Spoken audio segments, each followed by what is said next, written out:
Are you a scaling SaaS founder? Ready to make the leap from leading a team to leading an organization? Join us each week as we refill your think tank with actionable tips and strategies from great business minds and those who don't know yet. This is SaaS Fuel with your host, 5-time entrepreneur, SaaS founder, and globetrotting adventurer, Jeff Maines. Welcome back to the SaaS Fuel podcast, where execution is like the NFL conference championships. Every play is critical, and every play can be game-winning. I'm your host, Jeff Maines. I help B2B SaaS founders like you grow from traction to scale. Here, growth is more than just numbers. It's about crafting a future-proof company, premium valuation, and leaders who build a business of significance while living epic, adventurous lives. The NFL playoffs have been going on the past 3 weeks, and this weekend the final 4 teams played in the 2 conference championship games. The winners will advance to the Super Bowl. Both games were really good, and some crazy things happened.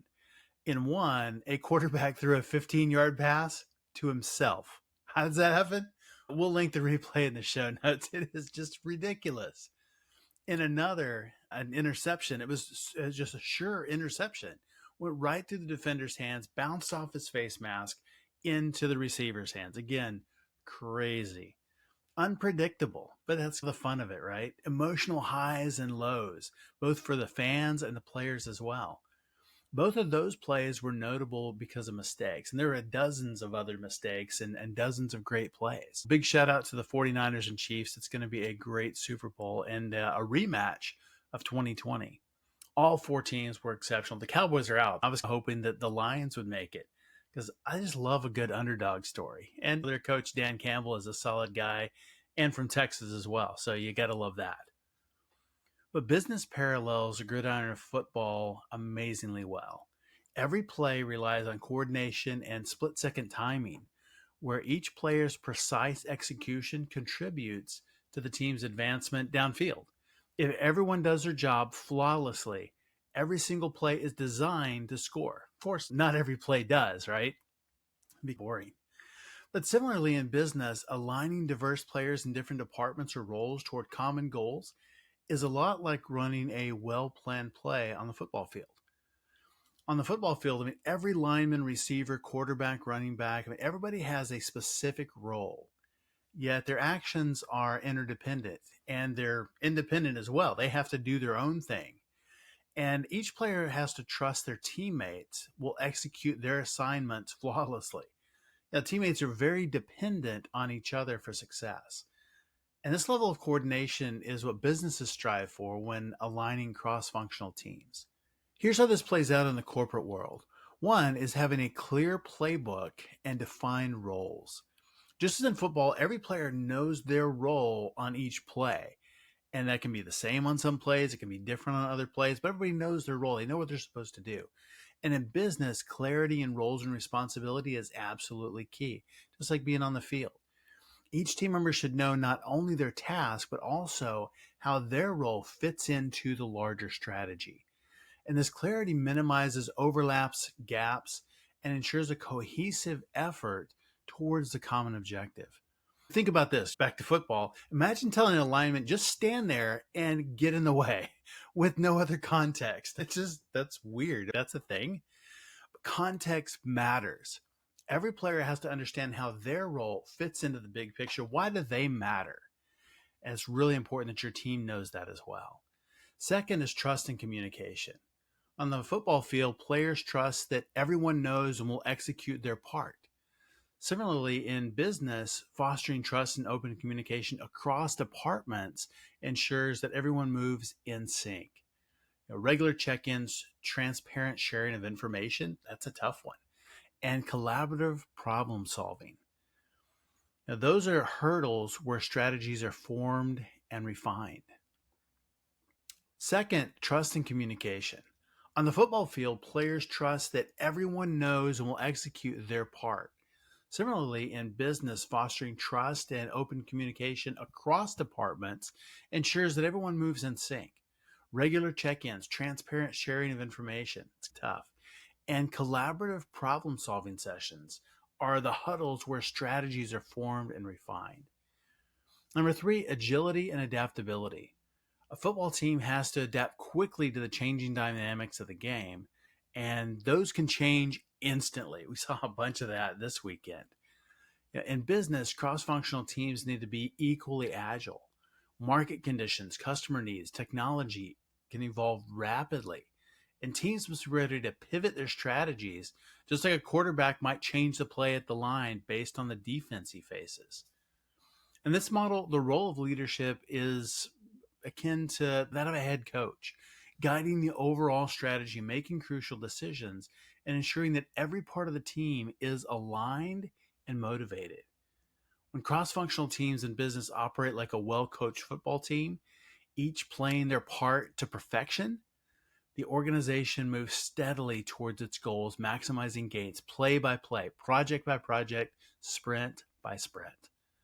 So let's take inspiration from the football field, whether your team's won or lost in the playoffs or maybe even this season, and bring that level of precision, coordination, and teamwork into our cross-functional collaborations.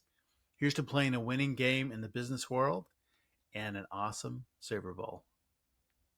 Our expert guest last week was Reagan Bashara, founder of All Ease Accounting. She brought great finance and tax strategies along with tips to make finance easy. And then last Tuesday was trailblazing founder and CEO of Exactly, Chris Cabrera. Chris led his company to the forefront of the RevOps industry, outmaneuvering giants along the way. We talked about his journey and most importantly, his new book, The Unicorn Fallacy. It's a great read. You got to pick up a copy. If you missed either one of those episodes, go back and give them a listen. My guest today is Sahil Patel, founder and CEO of Spiralyze, which boosts clients' revenue through data-driven designs and rigorous A/B testing, transforming insights into increased web conversions. Very cool. Prior to Spiralyze, Sahil was CEO of ER Express, which he led to a successful exit. Welcome someone who takes big swings and delivers big wins. Sahil Patel. Hey, Sahil, welcome to SaaS Fuel. Hey, Jeff, thanks for having me. Really glad to be here. Well, tell me a little bit about your background. How did you get to where you are today? Yeah, so thanks again for having me. Right now I'm the CEO of Spiralyze. We are a predictive conversion rate optimization company based in Atlanta. I've been here about 2 years. Before Spiralyze, I ran a healthcare SaaS business where I was the founder and CEO for 10 years. We were then acquired. I stuck around for a year to help with the transition. And the way I got to Spiralyze was I was actually an early client back in 2016. Didn't know anything about what CRO was. I didn't really know how to use it or what the value was. And it just so happened Spiralyze is here in Atlanta. And just through networking, I knew the founder. And he opened my eyes to what it could do and had a really big impact on ER Express. And so I watched, he has done an amazing job building Spiralyze. And after I left ER Express, he was looking for a partner to just help take the company to the next level. And it was a great opportunity. It's been a great ride already. That's fantastic. You exit a company and then walk right into another one. How has it been, having been a client and really understanding what that journey is like, what the experience is, and then stepping into that role of leading the organization? Yeah. What's it like to go from being a client to actually working at that company, now being on the other side of the table? I think it's a great experience. I would say I'd recommend it, but I don't know that you can ever engineer it, even if you wanted to. I don't think I could. I think the thing that I find it very helpful for is, and I spend a lot of my time on sales and business development, working with new clients and prospective clients, is helping them understand how conversion rate optimization works from the outside looking in, and I would say from a layperson's perspective, as a non-technician, non-expert, non-statistician. I think it's very easy to get lost in the statistical underpinnings or the philosophical. And by the way, those things have their place. But I think most of the time, the decision maker, the check writer, that chief marketing officer, the VP of demand gen, those are the folks we most often work with. But they really want to understand what's the business impact, and I've got scarce resources. Why should I spend time on this? Right. So conversion rate optimization is a term we hear in the industry. What does that really mean? How does it work practically? Yeah. So conversion rate optimization and A/B testing, and I'll say for the purposes of today, we can use those words somewhat synonymously. They're not the same thing, but I think just for your audience today, for everyone joining us, let's just keep it simple. The idea is you take the traffic that you already get. Most companies are spending a lot to get that traffic. They're doing PPC ads. They might be doing paid social. They might be running an event strategy. They certainly, hopefully, are doing SEO, which is a long, tons of resources to get traffic there. And what conversion rate optimization does, CRO, is it converts more of that traffic that gets to your website. You spent so much time and energy and money on, you want to convert a higher percentage of it into a customer or prospective customer. You want to let your website be your most valuable machine for getting new customers. Now, what does that mean? If you're an e-commerce company, you're selling shoes on the internet. You want to get as many people once they get to your site to put some shoes in the shopping cart and then finish the transaction and buy.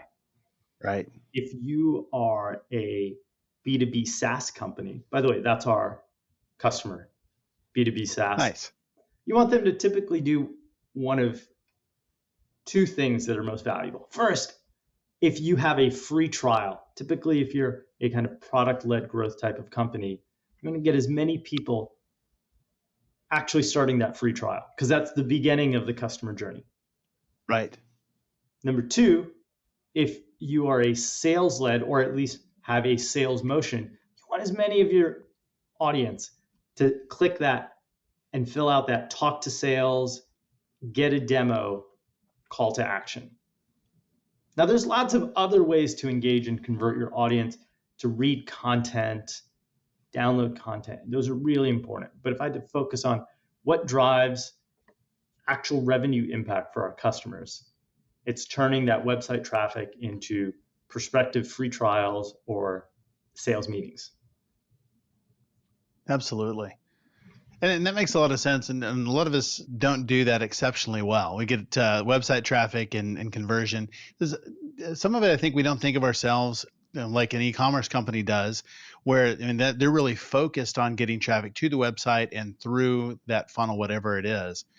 And for whatever reason, I think in SaaS, we think more of when to get people there consuming content, value, and it's less asking, less true optimization, pushing them down that road. And I can't tell you how many free PDFs I have sitting in my hard drive right now I've never read and never will. Thanks for the value. I'll get to them one day. But you're right. The real value is the demo. It's talking to sales. It's booking an appointment. It is downloading a free trial and actually starting that. Yeah. So that's the goal. Headline goal, take the traffic you have, get more of it to convert. Now, the secret sauce is, how do you do it? So one way, say that kind of the historical way, is you build a website that looks beautiful and it tells your brand story. By the way, I'm not here to crap on anyone in branding or to say that branding is not important. Really important. Sure. I don't want to go there. But telling your brand story is only part of the job. Because if you have a beautiful website and positions yourself really well, but none of that traffic converts into free trials or sales conversations, your B2B SaaS, there's not a ton of value. You're leaving a lot of money on the table. Your website should be a demand generation, lead generation machine. That's historically a lot of attention and energy to create a beautiful website. The second part of the equation is get the website to actually perform and create leads for you. How do you do that? One way is you sit around with a white room or in a Zoom and say, well, what could we do? We should move the buttons around. We should make the form shorter. We should put the dog CEO on the homepage. I heard that'll work. Right. We should have pictures of happy customers because it'll evoke this emotional reaction. So, by the way, Not all wrong ideas are bad ideas. But you make that change. Does it work? How do you know? You could do a before and after, but you don't really know. It doesn't really move the needle. No, it could move the needle, but you won't know. Was it luck? Did you happen to launch a campaign right when you made the change? Maybe that drove the increase. Right? Did your competitors start bidding on your keywords? Ooh, that's a good one. You could make absolutely the right change, but your overall number could go down. Now, I'll borrow from another industry, FDA drug trials.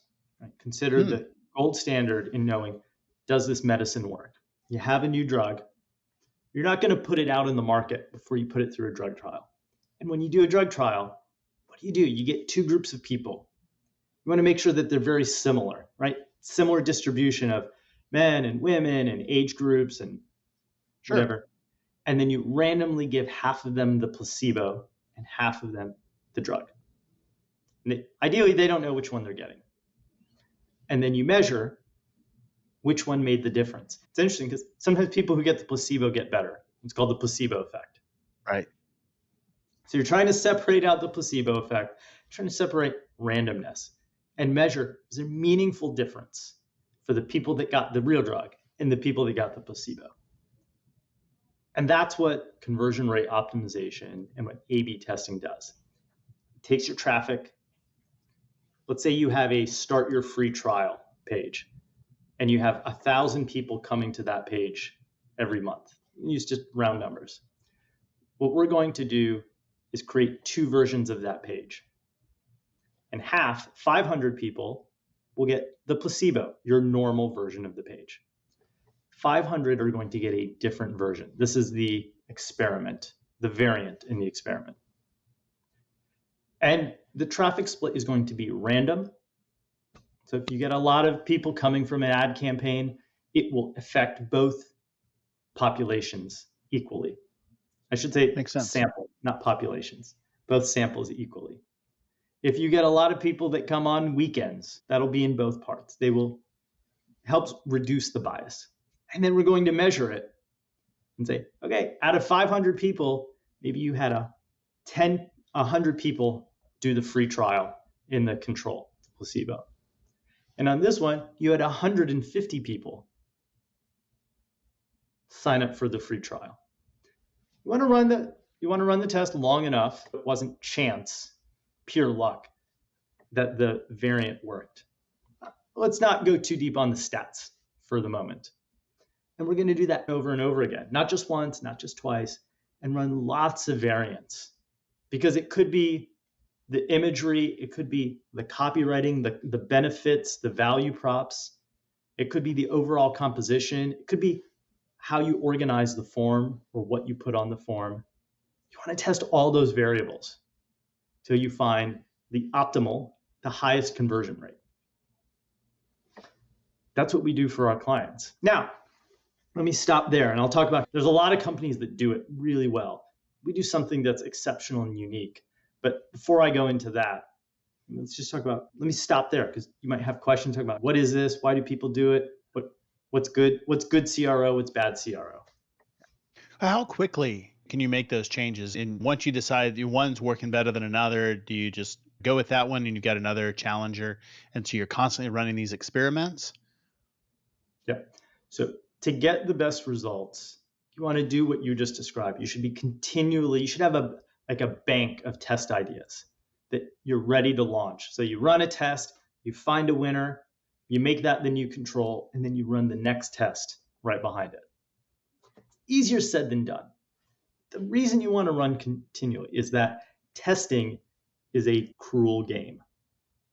On average, kind of industry average, but this is not our statistic, this is kind of industry average, only 11% of tests beat the control, which means you need to run 10 tests to find one winner. Wow. All right. Now, what that means is what some people tend to do is they default to what I call Meek testing. Meek testing is, we're going to change the button color. I heard that if you make your buttons orange, it gets people's eye. We're going to move it from the button from the right side to the left side. By the way, it might work, but those kind of Meek tests are unlikely to really move the needle. Sure. So that's the first kind of CRO crime.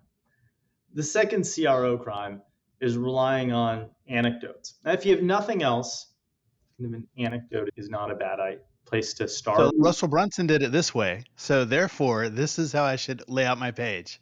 That's exactly right. Now, just because some other company did it, or even if they did a test, does it mean it'll work for you? Maybe not. And it turns out testing is hard work, right? You've got to get the copy right. You've got to build a second version of the page. Yeah. Right. And multiple So second versions. All of those things. And here's what often happens. You build a CRO program. Everyone's really excited about it. You've been sold on the dream. We're going to get, it's free money. We're already paying to get the traffic to our website. Right. If we can get even 10% more, it's big impact on our financial performance. And here's what happens. There's some low-hanging fruit. You run the test, you find a win. Everyone's excited. Show the CEO, send it to the board. Look, we did this one thing. We changed the button color. It worked. Let's run another one. I heard, put the CEO's dog on the homepage. Okay, great, let's do it. Yeah. Maybe it works. You get lucky. And then you've picked the low-hanging fruit. And it gets and then it stops working. Yeah, I don't know if it stops working, but it gets harder to find the wins. Yeah, that makes fewer sense. and far between, and they tend to come in smaller increments. Because you're chasing those false positives. Yeah, and your CMO checks in and goes, "Hey, how's the A/B testing going?" Hey, it's going well. Hey, it's experimentation, culture of experimentation. The key, it's not about winning or losing. It's about learning. Now, here's the reality. It's not wrong. It's really important to learn from your testing. Here's the fact. Your board doesn't give a shit about your learnings. What your board cares about is performance. Yep. And I say this as a two-time CEO, what the board cares about, your CEO cares about. 6 months in, your CEO comes back and says, "Hey, how's that whole A/B testing coming? We've got a board presentation. Last time we did this, we had this really cool slide. Showed how we were getting more customers through our website. And we've got some learnings. You might guess how that goes over." Yeah. The problem with Meek testing and the problem with testing on anecdotes is that you get a low win rate. And you will learn something, and you absolutely should harness the learnings, by the way. I'm being a little bit flip here. You should always, if you don't learn from what you do, what are you doing? But it becomes very discouraging. And before long, like many things, CRO and A/B testing starts to feel like it's fading. You sweep it over here under the rug and go, "Yeah, we tried it. It was nice. It's time to try something new." So, and is that because they tried 9 times and they didn't do the 10th to find the one winner? Yeah, or they tried 9 times and they did find one winner, right? But it's a very, we know, it's a what have you done for me lately world. Now, Gotcha. If you find the one win in the first quarter, which often you will, reasonably smart people will pick the low-hanging fruit. And then you run 9 tests, and on law of averages says 9 out of those 10, what will happen is about 8 out of the 10 will be neutral. They'll be either slightly better or slightly worse. Not enough to say we found something that warrants changing the experience. And 1 will probably be worse than the control. And you're very quickly, this was not a good idea. So just think about if you were I'll borrow a sports analogy. It's like baseball. If you go to the plate 10 times and you get on base once, Baseball is an extraordinarily hard thing to do, especially if you're talking about pro baseball. But even in pro baseball, which is hard, if you're batting 100, 10% of the time you make a base hit, you're not going to stay in the majors very long. If you want to raise your game and get better alignment in your team, check out Champion Leadership Group.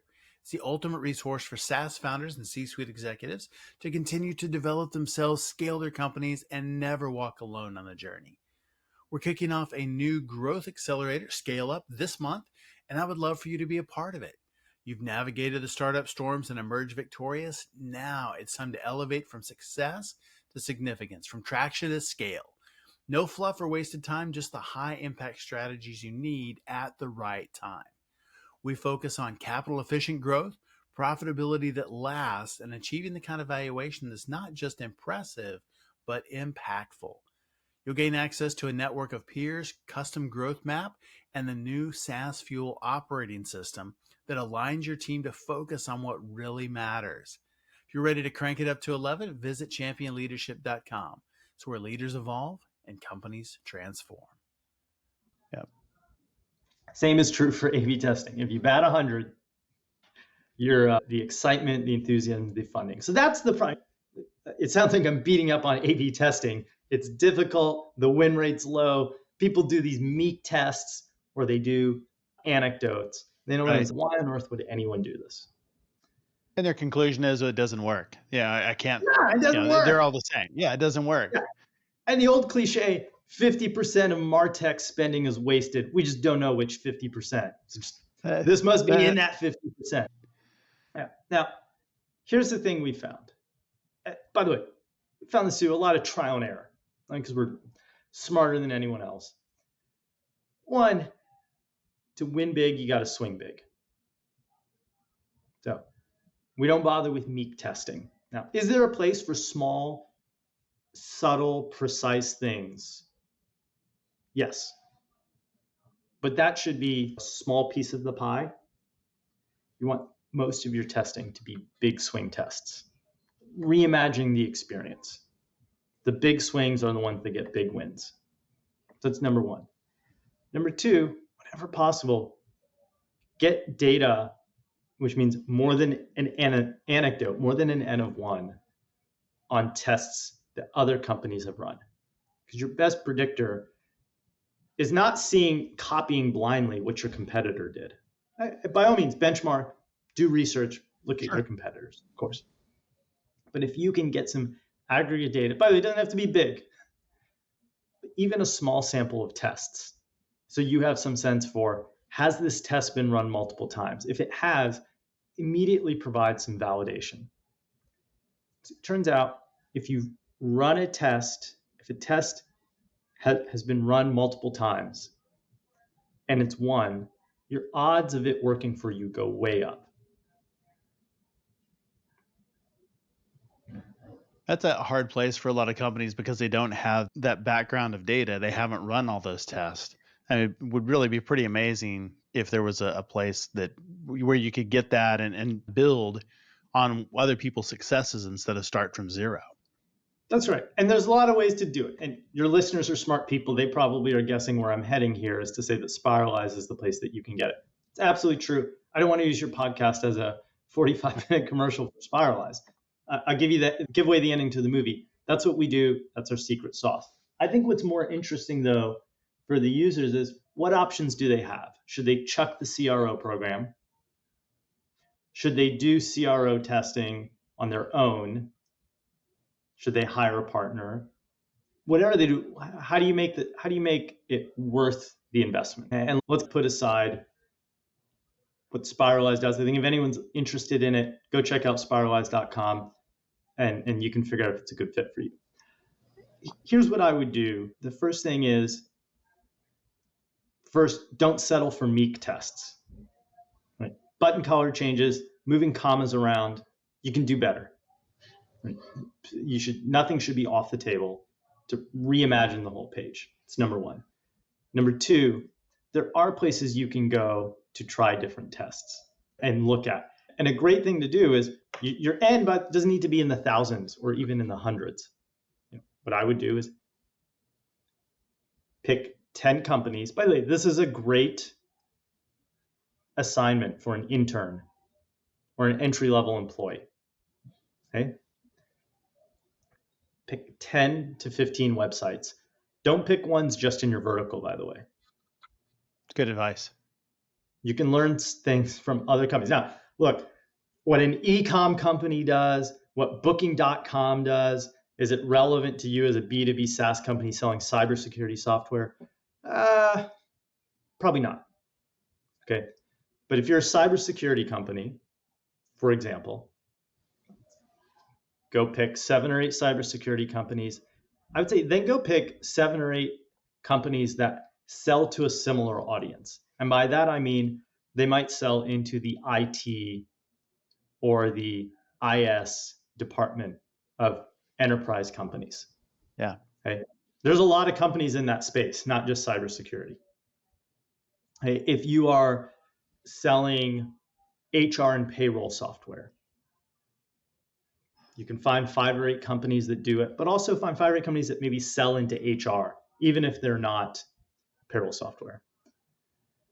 And just an intern, just have them go there every day. There's 4 or 5 pages that are worth looking at. You don't have to catalog the whole site. And you can, if you open up, let's say their talk to sales page, one of those most valuable pages, B2B SaaS, open it up in a couple different browser windows. If you do one incognito, one regular, if you do it a couple times, you'll be able to see if they're running a test because you'll see 2 different versions of the page.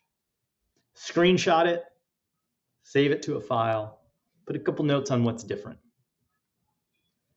And do it. And what you're looking for are patterns. Now, are you going to know the statistics of what's happening behind the scenes? No. But you can learn a lot, and you're not going to be relying on a single data point, an N of 1. An N of 5 is better than 1, an N of 10 is better than 5, an N of 15. And this is practical, it's feasible, low cost. And you can do it. Right? It'll also be a rich source of ideas.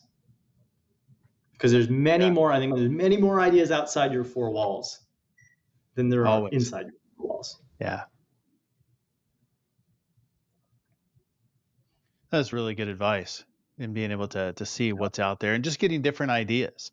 And other industries that are selling to your ICP, I mean, that is gold right there. And just understanding what their journey is like, how they've built it, and what is it that looks good there, what may apply from there to your business. Yeah. I want to give our listeners kind of 2 concrete examples. We've been talking kind of in concept, and keeping an eye on the clock. So the first one is showing the product.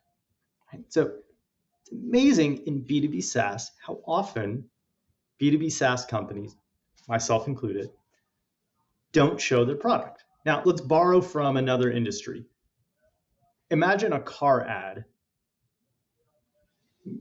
Picture the last, what can you think of, Jeff? What's the last car ad you saw? Probably a Ram truck.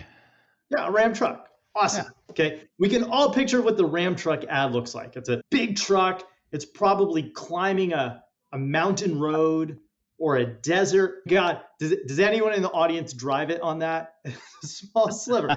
Most of them are driving around the suburbs of Atlanta, right, 30 miles an hour, taking their kids to soccer practice. Okay? Right. But the image is very clear. Everyone can picture it. Now imagine the same ad without the car in it, without the truck in it.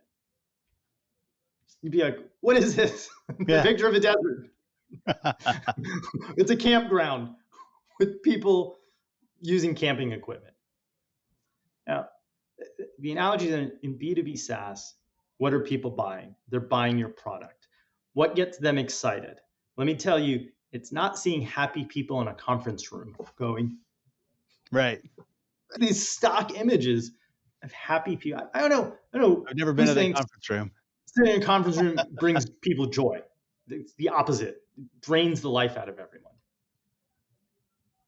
Pictures of the product, showing your product. So a test that we have seen perform really highly is you take your sign-up form. It could be request a demo, request sales, start your free trial. and you just put a picture of the product behind the form. It's a really simple idea. And certainly we've seen it done, and because we run this test out, we know how to do it artfully, but even done in a simple way, it communicates so much more to your audience. They see the picture. Okay, I'm buying software. It looks pretty cool. Oh, there's some cool things in here, right?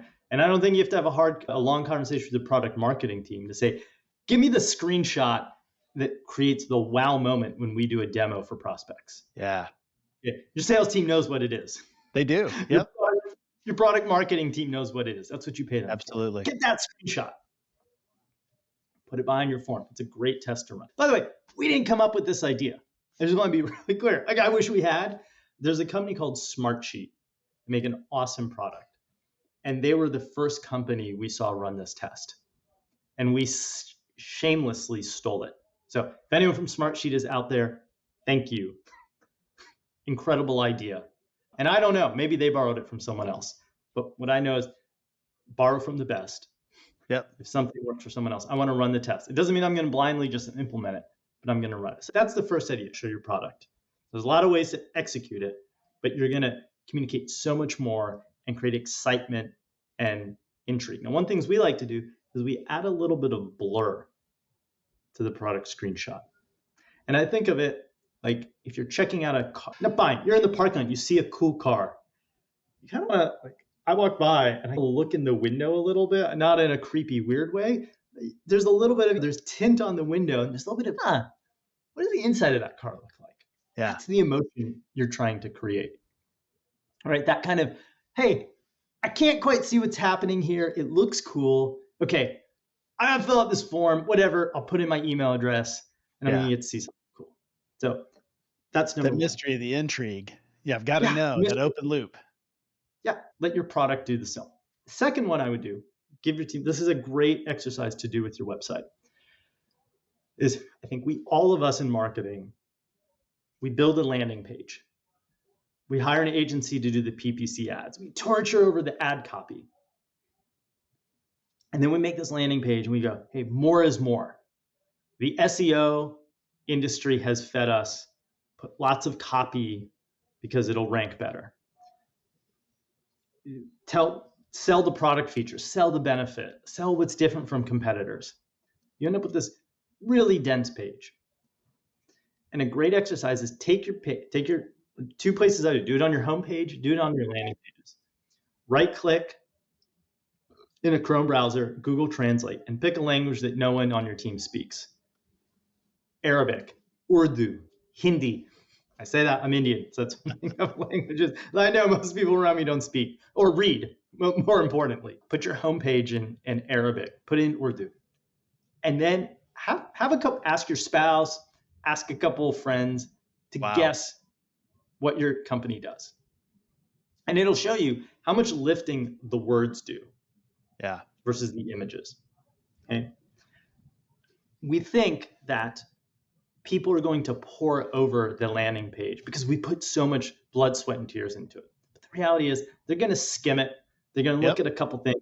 They're probably multitasking. And you got to give them, I call it skimmability. Create something that's real quick. Am I in the right place? And your high intent audience, they're going to say, yes, I am, ready to convert. Start my free trial or request that demo. Your medium and low intent. By the way, if you're running a PPC campaign, that's who you're typically getting. The kind of traffic is low and medium intent. They're going to go, maybe I'm in the right place. Let me read a little bit more. Yeah. So they're going to look, and what they're looking for is, hey, you're selling me on some benefit. Is this benefit credible? They're looking for signals of credibility. Are you backing up your claims? What kind of companies do you work with? And so show some social proof is so powerful.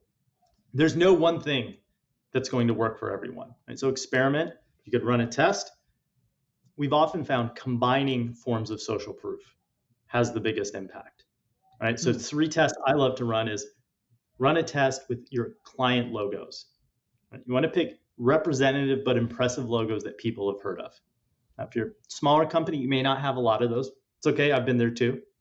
If you're a medium to larger company, you probably have at least 3 or 4 of those logos that you love to show off. Yeah. Put them as high on the page as possible.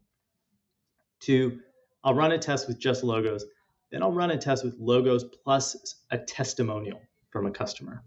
What we found is, particularly with the mid-market size company, whatever mid-market means for your audience, those medium-sized customers, they tend to convert better when you provide a testimonial. You're looking to answer a question: do you solve problems for people like me with problems like mine?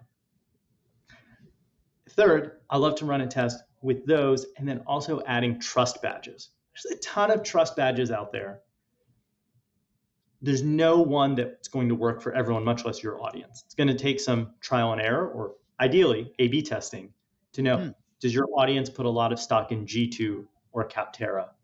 Or maybe just a star rating. If you've got a great star rating, say, hey, 3,000 people have reviewed our product and we have an average 4.5 rating. Oh, that's really, really good. Absolute gold thinking about different ways to do that. I love the translation. What is it that we're selling? Because I think for most companies, you would do that and somebody would look at it and go, I have no idea. And that's a problem. I do it all the time, and people will be like, oh, they sell sweaters. And then you click, you refresh the page, and it's accounting software. Right. Maybe related to sweaters. Yeah. Yeah, that's really good. And thinking about how you convert, just what that perception is like, really mapping out the journey. Yeah. Jeff, we should wrap up here. I've really enjoyed being on and getting a chance to share. Thank you so much for hosting me. Yeah, absolutely. Where can people learn more about you and about Spiralyze online? Yeah, there's 2 places to learn a little bit more. 1, go to spiralyze.com. 2, on LinkedIn, I post some CRO nuggets every Tuesday, Wednesday, and Friday at 7:30 a.m. Eastern. Outstanding. And we'll wrap up one final question. And that is, if somebody wants to start conversion rate optimization, what is one simple step they can take today on their website that will get them some sort of a signal, positive or negative? First step. Yeah.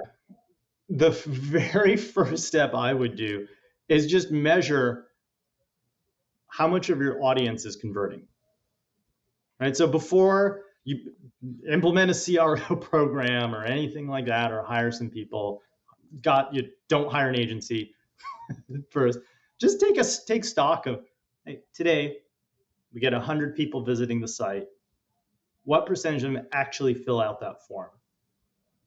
And what I would do is, if you have someone who has a little bit of knowledge in Google Analytics, segment that data, separate your organic traffic and your paid traffic, because they behave very differently.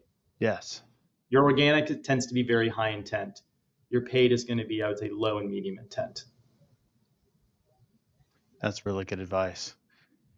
Sahil, thank you for being on SaaS Fuel. Really great conversation and such great advice. So many nuggets out of this. I really appreciate it. Absolutely, Jeff. Thanks again for having me. Thanks again, Sahil, for coming on the show and sharing your journey and insights. You can learn more about Sahil and Spiralyze at spiralyze.com. As always, all links, highlights, resources, and full show notes are available at saasfuel.com. And of course, full episodes, shorts, training, and more are available on our YouTube channel. If you're enjoying the podcast, please share it with a friend. Spread the word.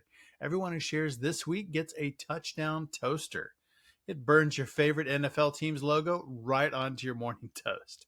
Just the thing to kick off game day. Join us Thursday on our SaaS Fuel Expert Series, where my guest is Andrew Bartlow, founder of Series B Consulting. We'll get his take on how scale-up tech leaders can be more strategic and more successful. And next Tuesday, we have James Roth, Chief Revenue Officer of ZoomInfo. We talked about how sales has changed, what's working today, and he's in a great position to know that, and the personal growth required to successfully transition from individual contributor to executive leadership. Very cool. I will see you next time, and as always, enjoy the journey. Thanks for listening to SaaS Fuel. Full show notes for each episode, which includes a summary, key takeaways, quotes, and any resources mentioned, are available at saasfuel.com. Be sure to follow and subscribe wherever you listen to podcasts. And if you're enjoying the content and getting value from these episodes, please leave us a rating and review at ratethispodcast.com/saasfuel. We'll be sure to read these out on future episodes.